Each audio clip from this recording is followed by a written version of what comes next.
If you look at 26, people like me have zero right.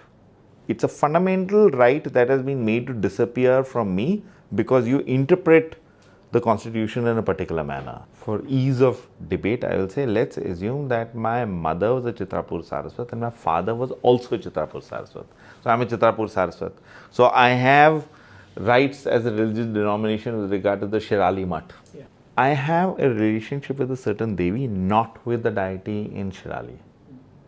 You are now telling me, constitutionally, that I have a right to protect an institution and a deity that I have no relationship with, but I cannot seek protection vis-a-vis a deity and an institution or a temple that I do have a relationship with. So that right you have made disappear. I cannot protect my relationship with my Devi. By reading 26 in a particular manner, by interpreting religious denomination in a particular manner, you have made this disappear for me.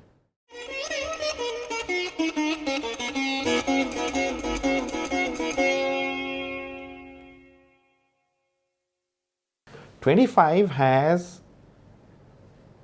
is very clear that state will not get into religion, but it will get into matters associated with religion, which is secular matters. So it is economic, political, etc., or other secular matters. So very clearly secular matters. Economic also. See, because the question is, in a temple there is money,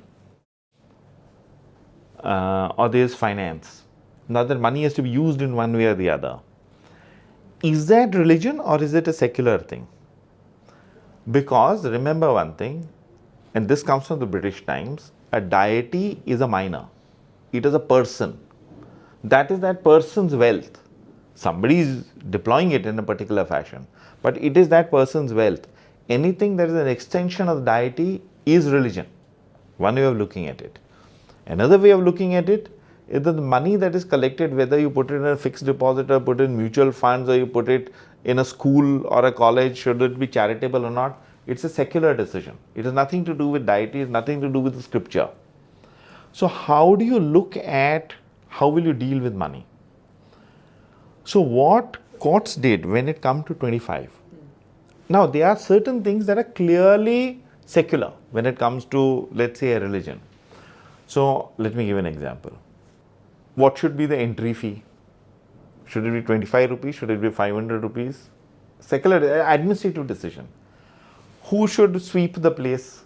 What time should the place be swept? Sure. How do you clean the place? All these are, I'm giving you rudimentary ones.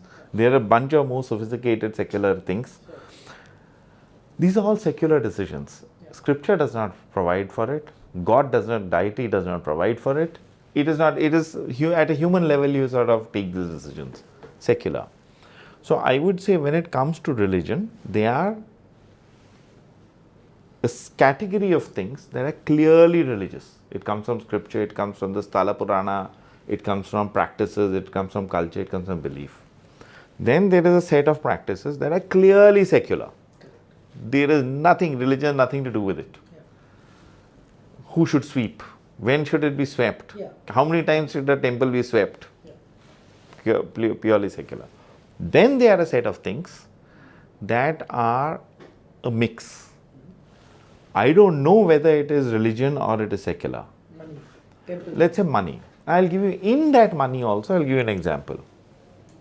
For different temples, it might be different. In certain temples, money may be very relevant to the deity. In certain other temples, it may not be relevant. I'll give you an example. Tirupati. The Sthala Purana for Tirupati is Balaji gambled, lost, did a huge borrowing from Kubera, and now has to pay back. Money is very, very key. It is a principal basis on which that shrine exists. How you deal with that money is completely, directly under the purview of Balaji. It is to the extent that if you promise that I will pay, if this task of mine is done, I will give you a contribution of 5 lakh rupees. If you don't, people actually experience the fallout, problems in life of not giving that 5 lakhs. Balaji is extremely focused on the money. So example of where the linkage between money and the deity is very clear. There are other deities, and a vast majority, other deities not so focused on money. They are focused on various other things. But in that context, I would say the money is the deity's property. It is not the trust's property. Trust may be running it, but it is not the trust property, it is the deity's money. This is a set of activities in relation to a temple that are hard to define clearly as secular or clearly as religious. Now, when you come to constitutional the current state is that they are taken as secular, which is why HRNC administers all land, sells it off. Yes, but let me explain it a little more. Courts are very clear what is religion, how should puja be conducted, etc. in a temple. I will not get into it. It is religion. Secular, the question does not arise, of course. And I don't think there is any debate around secular. Nobody is opposing the secular elements. Who will get into a temple, etc., all secular. Now, you come into these elements which are a mixed bag, which are hybrid. To deal with this, I think, though they don't expressly say it, they don't put it in these three buckets and don't expressly say it. But when you talk about 25, you look at the language of 25, it is very clear that the state can legislate or can get into matters, secular matters associated with religion. But I would say because of the third bucket, what the courts have done, and to deal with all these three as well, I would say what the courts have done is they have taken the concept of what is essential religious practice. That's a phrase that does not exist in the Indian Constitution. So they have said what is essential religious practice, is core religious practice is what you cannot deal with, everything else you can legislate with. And that has been sort of followed through. I think it is time to revisit the idea of essential religious practice, because the Constitution itself does not limit itself to protecting only essential religious practices. It protects all religious practice, even if it is not essential. The language in the Constitution doesn't. You have read the Constitution in a manner to say non-essential can be legislated, can be gotten into by the state. And here I will use a slightly different constitutional principle. There is a sales tax on our GST principle, and it exists in various tax statutes, that if you cannot distinguish between goods, then you cannot tax. So the goods are there. I simply cannot make out whether they are 100 bags or 120 bags of product. I cannot make out how much rice and how much wheat. So if rice and wheat have a different level of taxation and they are all mixed, then how do I determine how to tax? And if I cannot determine, I will not tax. That is the constitutional tax principle. And I will say the same logic must be extended to the mixed bag of religion and secular. If you can't make out, if you cannot clearly distinguish that this is secular and this is religious, then the rule of secular, because you cannot interfere in religion at all, essential or non-essential, you cannot touch it unless you can make the distinction. So then this has to be established clearly that this is a grey area, which currently the courts do not recognize. So you have to establish that this is a grey area, and in this grey area, I cannot make out the difference. Or you have to say that I can make the difference. That this is a grey area, but I can clearly say that this is not religious. That this is clearly secular, even if it is mixed. Okay. So I go through the process of, in the rice and wheat one, I go through a process that segregate the rice and the wheat. I put it through a machine, it segregates. If you can segregate, now you tax it. But if you cannot segregate, you cannot tax it. That's exactly the point. So, same process. Exactly. If you cannot segregate, you cannot interfere. Because it is considered. So, do whatever process you want. Constitutional process, legal process, logical process, whatever process you want. But unless you can segregate the secular from the religious, you cannot legislate, state cannot get into it under Article 25. So, that is one of the revisits that I would say is essential in this context.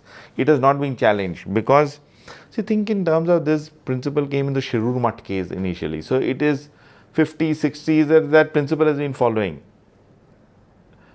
In that age, nobody is thinking in terms of multi-dimensional universe. The existence of a multi-dimensional universe is not as commonplace, in India at least.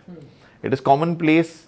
Niels Bohr has come into existence. Albert Einstein exists. Schrodinger exists. Hawkins has not yet happened. Hawkins is the one who popularized the concept of quantum physics to today's world. These guys did not. We only knew nuclear bomb. We didn't know what lay under it. So those debates happened in very rarefied circles in those days. They were not common people's ideas. Today, Hawkins has made it common people's idea. If you look at YouTube videos on quantum physics, those are now available for the common man. You don't have to be a physics student. And many scientists have come along after that. It is now an accepted idea. Correct. But even if we ignore science and quantum mechanics and what all it says, all of these are lived realities for us as Hindus, right? That these are things which exists and beyond belief. And these are hard to experience. And there are anecdotal things. The Shastras actually talk about the taste of honey, for example. The green example, the taste of honey is a conversation. You can't explain it. Yes. You have to taste it. Absolutely. And if and so therefore, my point is it is now time to revisit. Now that we are more used to the reality of the universe. We in the 50s, 60s, we were not so used.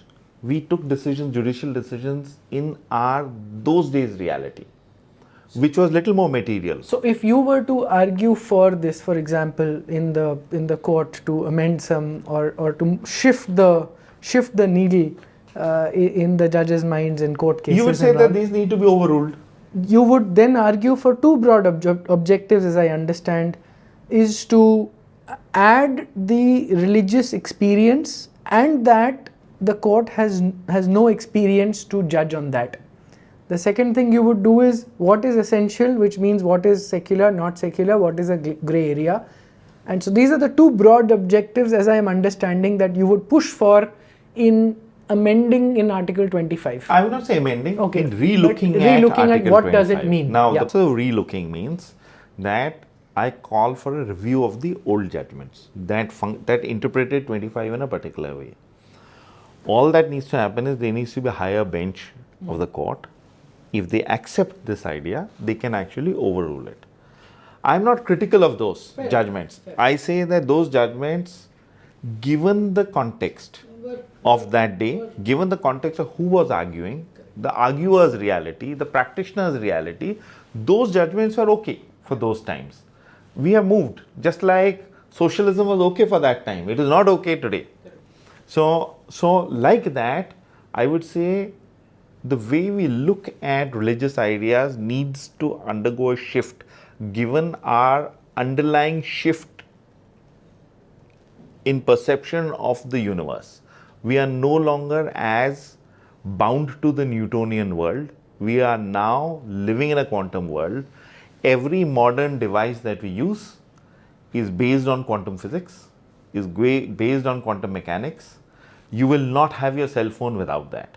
You can pretend that the cell phone is a phone, but how it works, do not get into that debate unless you understand it well, is my point. So, and a modern state is incapable of doing it. It's beyond its remit, beyond its expertise. It will not get into that. So, just stay out of it is what I would say for 25. Or get fully trained in those matters, like Chanakya says that when you're being trained in Sankhya and Charvak at the same time, and then do judgments. The challenge is once you get trained, and once it's not just trained, once you experience that, the way you will look at the world will partly be this, but it will also be different. There will be no difference. Nobody will be able to make out the difference in you, but you will start viewing it differently. You will also know that those who have not experienced cannot accept that as a reality. Even in training, Anand, if we simply were to have an education system which trained us, for example, and I'll give you this example, and my pet peeve is that people live such disintegrated lives. They'll go to Ayurveda, try to get treated, and treat Ayurveda as symptomatic medicine. ये हो गया disease तो वो कर दो. The underlying principle of Ayurveda is nothing but Sankhya and actually the 5 elements from which rose the 3 doshas. You can't have Ayurveda without without quantum mechanics, basically. Let me put it like this, exactly And what somebody's got to understand that. And because the state looks at, that is why the state of Ayush is like this, with the pathetic state that we have currently. because we view it on the same basis and the same principles as modern Modern medicine. medicine. Yes. So let's look at the difference. Modern medicine not bad. Modern medicine has resulted in an industrialization of medicine and healthcare, which has increased longevity. No amount of Ayurveda made people live that long. Ayurveda is precision medicine. Precision is very hard. You need real experts to be able to deliver it. It cannot be industrialized. It's incapable of being industrialized. So yes, there is the strength of Ayurveda, but there is a strength of industrialization that modern medicine brings. All that we need to accept is the reality that modern medicine has a certain underlying basis. You can run it in a particular manner.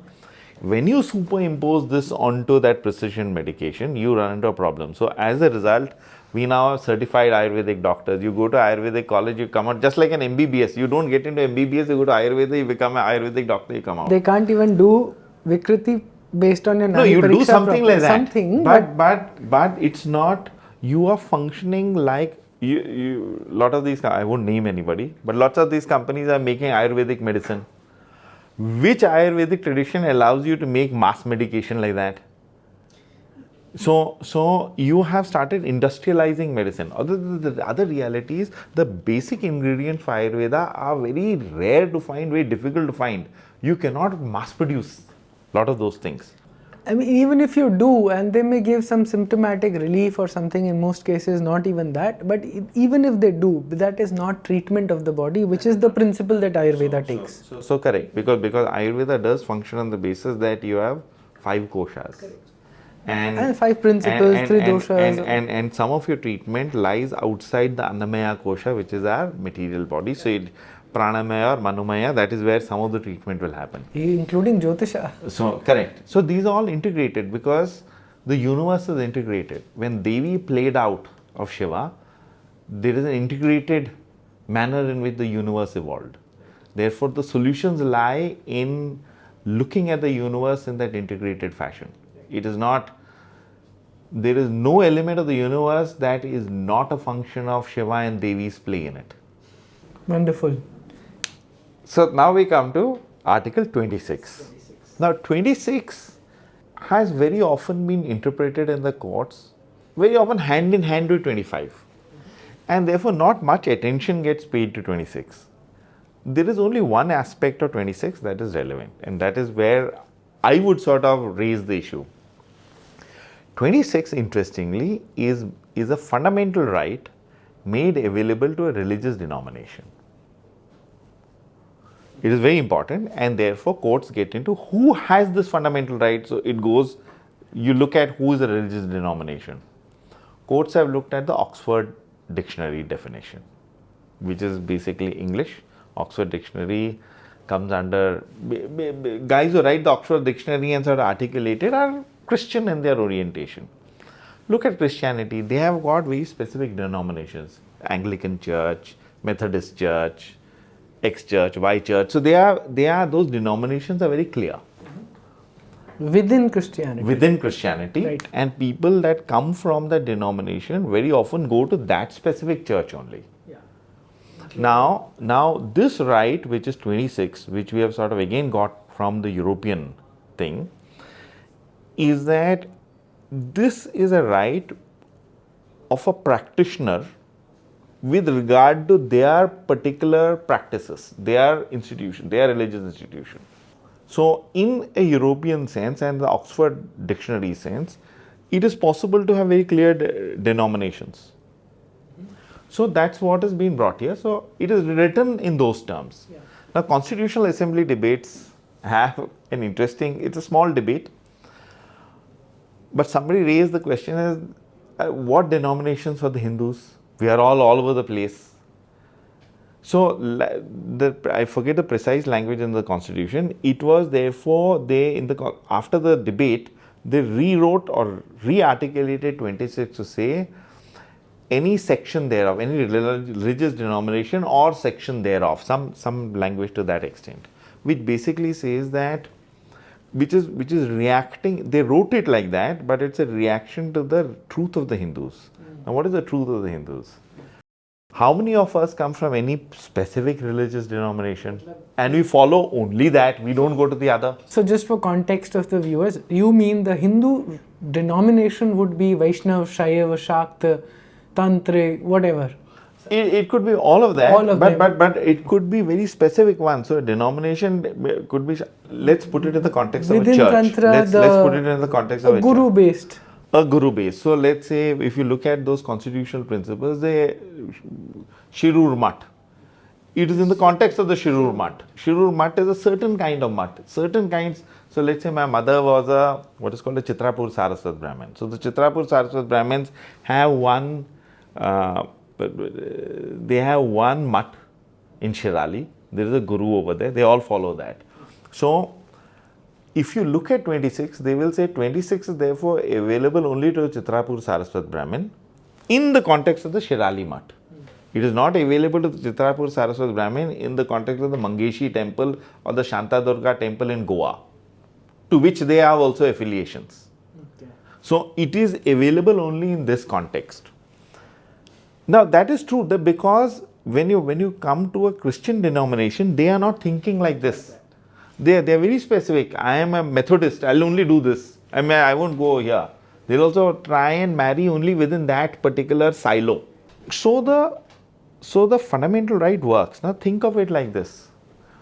The way it has been interpreted is there is also the question of whether you looked at the Hindi version of the constitution, which came about later, where they use the word Sampradaya, but I will not get it, but if you look at Hindi, then again the whole religious denomination principle has to undergo a change. But look at how our courts have done it. Our courts have, again, valid. This is a right bestowed on a religious denomination. Very plain language reading. What is the religious denomination? You look at the Oxford Dictionary, you pick up, tuck, tuck, tuck, tuck, tuck. It has to solve, you have to tick these few boxes to be a religious denomination. Then if you are over there, for your religious institution, you have this right. Works wonderfully. And some of those that raised this challenge in the past came from those kinds of, like Shirur Mat, came from those specific institutions. So it all worked wonderfully. Problem arose in Sabrimala. Okay. Now the question is, there is nothing called Ayyappans. There is no religious denomination. You can be a Christian, you can be a Muslim, anybody can go to Ayyappa. I can be a Vaishnavite, I can be a Shaivite, I can be a Shakta, I can be anything. So anybody can pick those 42 days of Vratam and then follow the principles and go to Sabrimala and come back. So court said this is not a religious denomination, and therefore you have no locus. You cannot bring about a challenge under Article 26.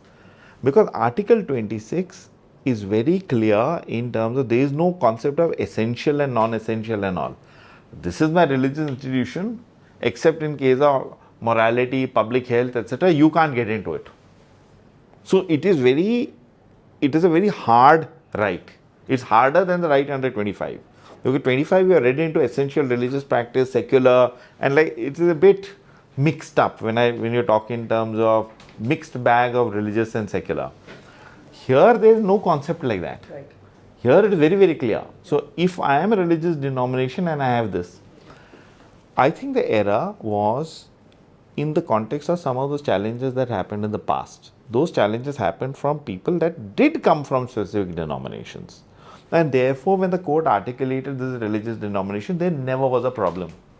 The problem started arising Chidambaram temple, I believe this was the same argument, perhaps similar type arguments used to free the Chidambaram temple from HRNC. I am not exactly on top of I read it at some point in time, but I don't remember it exactly. But Shirur Mat, you're saying, clearly belongs there, for instance. Clearly belongs there. Okay. Now you look at Sabrimala. and there are other judgments. There is no religious denomination. When I think in terms of Chidambaram temple, again, you might be a set of followers. The priests over there may have raised it, etc. So Yes. it's a slightly different, Okay. but it's not a denomination in that sense. So it came in a certain factual context, it worked. Now, by the time you came to Sabrimala, which is to say that you are not in the religious denomination, 26 is not available to you. Those are all instances where it is available to you. So it works. So nobody raises that challenge. Here it doesn't work because suddenly the 26 right is not available. Now, I would say, I will expand this by saying that the basis of the fact that it works in the 50s, 60s, 70s, etc., in terms of looking at religious denomination and siloed Oxford dictionary manner worked. I did not say works, but worked in the past. Question is, should it work? And here is my point. 26 is a fundamental right. Think of any fundamental right that exists. The right to free speech, etc. Fundamental rights are available to citizens or people. This is the only right that is expressly available to a denomination. All right, you might have certain kinds of fundamental rights or sub-fundamental rights available to caste communities, etc., in terms of reservation. So there are very demarcations. So yes, those rights are available there. I would say, but this is a far-reaching right. So religious denomination. Look at the Hindus. Most of us. Think of me. My mother is a Brahmin. My father is either not from the Varna system, or if you put him in the force fit him in the Varna system, you would call him a Shudra, a common man. I have no right under 26 because I do not by definition belong to this denomination. I cannot. Okay. 26 as a right has disappeared for me. Why do you say? Because I am not from a religious denomination. No, but you are belonging because, okay, because... Which religious? My mother has a right with Mother- regard to the okay. Chitrapur Mutt. Okay. My father may have a right, though it's not, I mean, he's from the Thia community in northern Kerala. My father may have a right, though the Thia community has no mutt kind of institution, has no specific temples. But they will have some kind of practices. Yeah. I can't think of a certain practice that is very One definite to the practice Thiyas. which is definitively associated with the Thia community, for example, that does not exist. So, Does not exist, and 26 as a right is with regard to the religious institution, so that there is no particular temple dedicated to the Thiyas. So for that whole set of people, though there are, and it's the question is, should denomination be equated to a jati? yeah. So the Thiyas are a jati. I'll use the North Indian term, it's a jati, a Sanskrit term. So is that how you'll interpret it? So therefore I will say, if they are not, then the entire Thia community has no right under 26. Because I am a child of a mixed marriage, which I would say fall under the Chandala. I clearly am not from any religious denomination. I am neither here nor there. I don't have a right with the Chitrapur Saraswat also. The other interesting thing is, the Chitrapur Saraswat is a patriarchal system. The Thia community is a matriarchal system. So मैं तो दोनों तरफ से मारा गया. I know even property rights have disappeared on both sides. So if you look at 26, people like me have zero right. It's a fundamental right that has been made to disappear from me because you interpret the constitution in a particular manner. Now let's talk about you. Okay, let's come Your to parents come from the same community, I'm Yes, assuming. Yes. Do they have any primary temple? Not at all. Nothing. In fact, my mother is probably more Sikh. If I was born, if my mother was the man, then I probably would have been a Sikh, because that was the tradition of giving the first son as a Sikh. And my father and father's side, grandfather's side was all Arya Samajis. I mean, absolute in disregard of Sikhism and everything else, you know. So now Neo Hindus. So now let's look at it like this. Father Arya Samaji, you can say religious denomination. Denomination. So all those denomination temples, etc., Yes. he would have a right. Possibly. Mother, Sikh. So all the Sikh maybe denomination. But Sikh and everything else at the same time. So I'm coming to Sikh one. I'll get. So all following one, you could say that some aspect of denomination exists. Well, it depends if the Sikhs would accept her a Hindu as a Sikh. Now the question is, she also goes to temples. Yes. Sikhs also go to temples. Rahul Diwan is anyway somewhat like my situation. Yes. You cannot force fit yourself into anyone. So you also have no right under 26. Absolutely. Now let's assume that you come from, let's assume that for ease of debate, I will say, let's assume that my mother was a Chitrapur Saraswat and my father was also a Chitrapur Saraswat. So I'm a Chitrapur Saraswat. So I have rights as a religious denomination with regard to the Shirali Math. Yeah. Shirali Math is a Shaivite Math, mostly. So I'm a Devi Upasak. I have a relationship with a certain Devi, not with the deity in Shirali.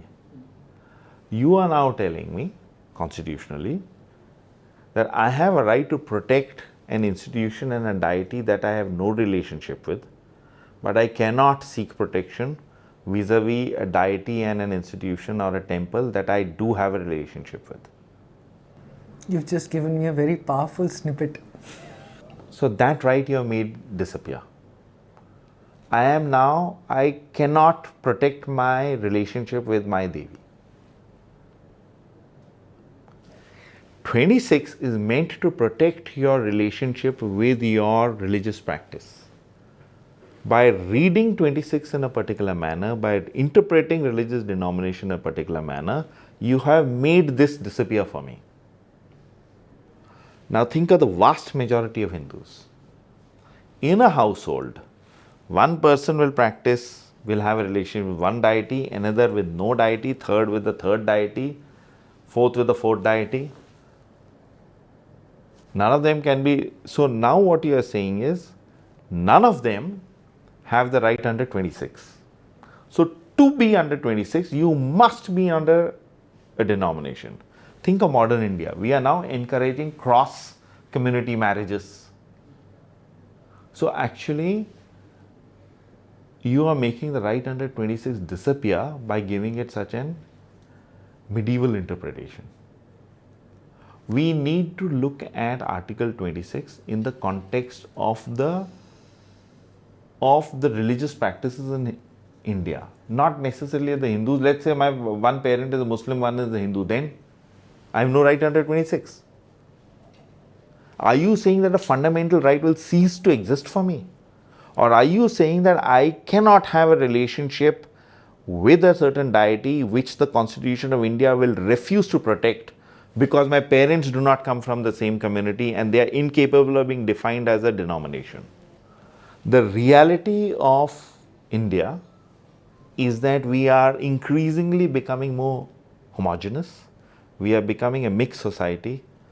Article 26 cannot be left as giving right only to the pure blood, that it disappears for the mixed blood. Article 26 is meant to be, as a fundamental right, exist for every person in India, which therefore means that you need to look at how you look at religious denomination. So religious denomination in the context of me will mean its purpose. Look at underlying basis. Why does 26 exist fundamentally? It is meant to protect my right vis-a-vis a certain religious practice, a certain religious institution. That is its basis. In the European sense, it happened only in one context. So the article got written like that. It also got changed a little bit in India because we didn't sort of comprehend it in the manner that I am explaining it now. If you look at it in the manner in which I am explaining it now, you have to look at the test should be religious denomination has to be interpreted to say any group of people or even an individual can be a group, just like any individual can be a class. So that's the constitutional principle. One person also can be a class. is a class of people that have a certain relationship in a divine religious context. If that is true, the protection under 26 must stand extended. To Sabrimala. I'm not saying to Sabrimala. I'm saying if there is a truth to that relationship, the 26 protection must exist. Now, that should not exist. 26 protection is not meant to exist for people who have no relationship. So, there is a Christian person or there is a Muslim person who is saying, I want to go to Sabrimala. Why? There is no relationship between you. Don't have a relationship. It is not an honest, meaningful relationship. You are maybe an atheist. Maybe you have hundreds of other rights, but you have no right to protect. Sabrimala is not cast in that. Sabrimala is not cast in those terms. But what I'm trying to say is, if you do not have, so for example, I cannot say. Let me take an example of a Jain temple. There is a Jain temple that is being demolished, let's say, and a park is being made over there. I, as a functional practicing Hindu, as a Devi Upasak, have no legal basis to say that I stand for the Jains and I will protect that monument under 26. 26 must only be available to Jains who have a relationship with that institution. It should not be available with pretenders that are, or good Samaritans that are wanting to do good for other people. 26 is meant for people of that path. Okay. So all that you need to do in 26 is to see whether you have that kind of relationship, whether as a community or as an individual, and therefore should that person be entitled to protection of that path, or that institution. So I'm entitled to that protection, and therefore the state must not interfere. State must not get into. State, remember, is not only government. State, as defined constitutionally, is legislature, executive and judiciary. Of course the president, but and the judiciary. Judiciary is also the state. So if it is protected from the state, the judiciary should not legislate. I mean, we can say the judiciary does not legislate, but all our PILs are basically some form of judicial So help legislation. me come back to the context. A woman who says that, oh, my fundamental right as a woman is being, vilified if I'm not allowed to enter Sabrimala temple, and has no belief in Sabrimala. For example, this woman was a Muslim who has she's probably a leftist, communist or whatever, and was actually allowed to enter. So, I mean, how would you establish at all whether this woman has a relationship? She's not making a case under 26. Okay. She's making a case under Article 14, which is right to equality. Okay. If those people can go and if those women can go who are below non-mensurating age, why can't I go? I am also equal. So she is making a right as under equality. Okay. She is not claiming under 26. In Sabrimala, the question will be equality, which would come under some sort of morality, where the state can get into under 25 and it can get into under 26 even. How does it balance against the reality of Sabrimala? Now, what the court did isn't, when the Sabrimala devotees raised 26, they rubbished it straight away, saying that you are not from the denomination. So, kahani khatam ho gayi. So you are not able to go, I mean, they did not travel beyond that. When you were not denomination, finished. Everything under 26. So they were not allowed to protect themselves under 26 because they did not come under a denomination. Protect themselves or protect the temple, principles the and how it is designed. The whole process, the practice of Sabrimala. Got it. You were not allowed to do it because you did not come under a denomination. Now, there is a challenge. Once you are allowed to do it, so let's say the Ayyappans are allowed to do it, then you go to the next question. Is this practice justified? How does it balance against Article 14? But that's a later question. That's a later question. You knocked me off on the first one itself. So you deal with this.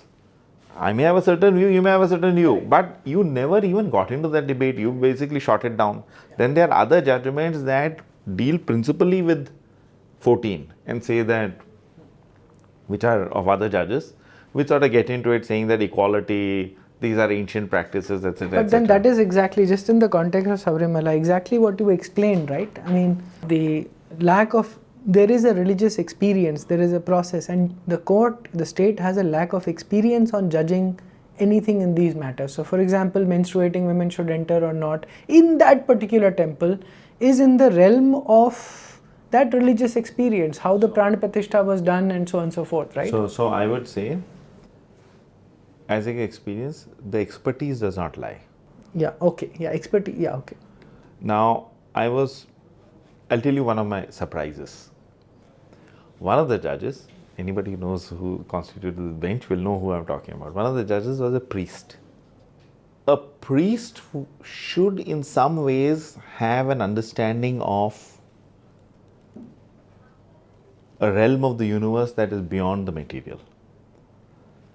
But it is our social indoctrination for many years, for many generations, that we would look at the modern world in the material term. Only as Charvakas. Only as Charvakas. And therefore, even he did not express a sentiment that travels from beyond the Charvak principles. Very good judge. I really like him. But you could not travel. What we need is for the court to realize that there are realms that they need to travel beyond. When it comes to these principles, religious principles, you need to look at the reality of constitutional morality is incapable of actually aligning these things. And then you take a call in terms of how you want to do it. This is not a debate so much on Sabrimala, so I can get into more on Sabrimala to say why it will not work. But 26 has got to be read in a manner where you look at the idea of religious denomination differently in the Indian context. Because otherwise you are basically telling close to 100%, all right. 15% of the minorities have a greater alignment in denominational sense, but 85% of the majority, in that 85%, let's say 20% have some denominational. 60-65% of the population, you're saying 26 does not exist for you. It is absurd to cast a constitutional right in this particular fashion. Look at, therefore, now this logic in the context of the constitutional debate where any section thereof was added. Any section thereof means it could be one, could be a certain part of the denomination. So it does not do justice to the whole idea of what I'm describing. Just saying any section thereof does not do justice to the idea that in a family you could have 4 different. Why 4 different? Today, I have an allegiance to one particular deity. If I take my own example, as a kid, I was in love with Jesus. Yeah. As I grew up a little more, I was in love with Shiva. Today, Devi is the truth of my life. Now, are you saying, because I have traversed these 3 paths, that 26 will not exist to me? Because I have not held true to anyone. And the other thing is that at the same time, I could, the Jain example you gave, right? I don't know how to define this. I mean, Mahavir is a Tirthankar. There's a separate definition. He's not an avatar and not a deity, but he is, I don't know, a guru of, I would do anything to protect anything which belongs to his path. Now let's look at... At the same time, I could be a Ram Bhakt or a Devi worshipper. So that is what I was describing. 26 therefore will not be available to you. It's not a matter of sentiment, it's a matter of real relationship. So sentimentally you may want it protected, but one of Mahavira's devotees must be the one who enforces the 26 right. So you're saying that Article 26 must also take into account this? Or no, or the way it is written? Article 26 must take into account that if you are a devotee, I'm a devotee, at least do then that. I must have, even if you cannot fit me into the Oxford definition or denomination. For India, the term religious denomination has to be interpreted differently in the context of a reality. its purpose is not to protect only those religious silos. Many Indians go across silos. I may have devotion to 3 different deities simultaneously. No, that's what I'm saying. So, would my devotion to my first guru was a Jain. I learnt meditation in the Jain order, in whatever Acharya Tulsi taught. So to that extent, if your relationship holds good today, then you should be entitled to a protection of those. But that why only sentiment. today? So, But because- shouldn't there be some consideration outside of whatever, Let's- however I'll the give you an Article answer. 26 is? I'll give you a slightly different Acha, okay. example. Okay. You own an apartment. You have a right to that apartment. Now you sold that apartment, you moved somewhere else. No, that is. And now you start running around trying to protect that apartment. No, I get that. I So get that's the kind of whether locus. that. Yeah.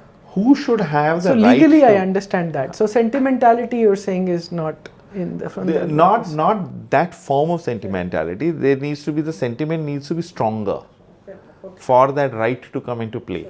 But what I am saying is the way you have interpreted 26 today or religious denomination as that phrase today is that you have gotten rid of that right for a vast majority of the Hindus of this country or a vast majority of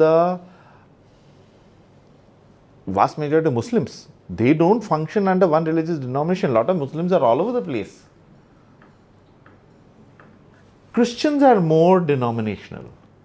No, also Muslims, Ahle Hadith, Barelvi, they're not Some- even allowed to use their graves, each Correct. other's graves. Some of them are there, but a vast majority of them are not. Maybe I don't know enough. Yeah. So they will go to any mosque. A practicing Christian in those terms will not go to the other mosque of the other denomination. Similarly, and there's nothing wrong with that. So, for example, I may not want to go to a temple of a certain Hindu deity, however famous or popular he or she might be. He mostly, she, I'll go almost everywhere. But he, I may not go to. I have no affinity. And my religious tradition is relationship based, it is experience based, it is not belief based. You want to belief based, will happily be belief. Don't try and impose it on me. So I will not go to a certain temple. If I don't go to the temple and I have no relationship with that temple, then I should not be allowed to be a good Samaritan and launch a PIL to try and protect it. So that is 25 and 26. Now the last element is what I will say. You look at 25 and 26. And I would say sitting over what if 25, the question is what if there was only 25 and there was no 26? Because 25 is for all religious practices, 26 is regarded to the institution. It also takes into account charitable institutions, etc. But in a religious context, 26 is institutional practice oriented. So it's for the Hindus, it is temple oriented, or the matha oriented. Why do you need 26 separately from 25? Because in 25 you should be able to encompass this. Going by the same logic, I will say, and you have a 26, but both 25 and 26 come under the overwhelming umbrella of 21. 21 is my liberty, right to life and liberty. Life is not in question here, but my right of liberty, constitutional right of liberty, protected as a citizen. I must have the liberty to do, unless there is some malice associated with it, what I want to do. Liberty right to liberty has been extended to various walks of life by court rulings. So I would say that my inherent right to religion and religious practice is foundationally embedded in 21, re-articulated so that you don't get into too much debate in 25, and further articulated in 26 to say that when it comes to a temple or a religious institution, that it is very clear. So these are interconnected rights. It is not if you strike down 25 and 26 that I will lose my right to religion. It will continue to survive in Article 21. So the principles of 21 will continue to apply. Now 21 is referred to in some of the court rulings. They don't get into a great debate because there is no need to. But I am saying that when you look at provisions of 21, look at an individual's right of liberty to practice whatever religion, to be functional in a religion that they want.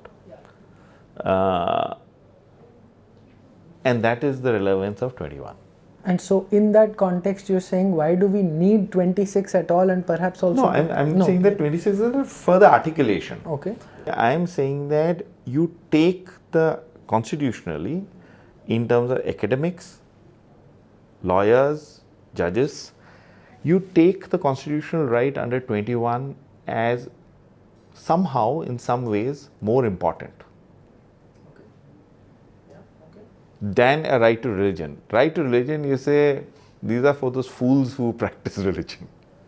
Basically, we are higher beings. 21 is important to us, but 25 and 26 are for those guys. So there's a condescending approach when you come to Article 25 and 26. I am saying that look at 25 and 26 at the same level as you would look at 21. Okay. Do not look at it in a condescending manner. Do not assume, because 21 is equally applicable and equally dear to the atheist. 25 and 26, an atheist will scorn on it. And I am saying that give it the same weightage. So when you are a court, you're functioning as a secular court, you're supposed to function as an atheist. Don't have a condescending approach when you look at 25 and 26. Look at it as equally dear as the right to personal liberty. It is one of my rights to personal liberty. It is only further articulated in 25 and 26. Okay, shall we close with this? Thank you very much for listening. This has been a long conversation. Hope you enjoyed it.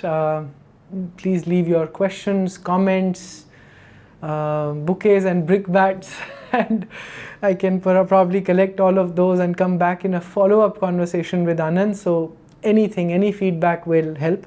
But hopefully, some of the ideas here have been very new, very fresh, not heard, and I also believe with far-reaching implications if some of these ideas are implemented or pushed out in public space, and also with the judiciary and perhaps the state. So hope you enjoyed it. Please help us push these ideas forward, and let's start a new debate. Thank you. Namaskar. Thank you, Anand.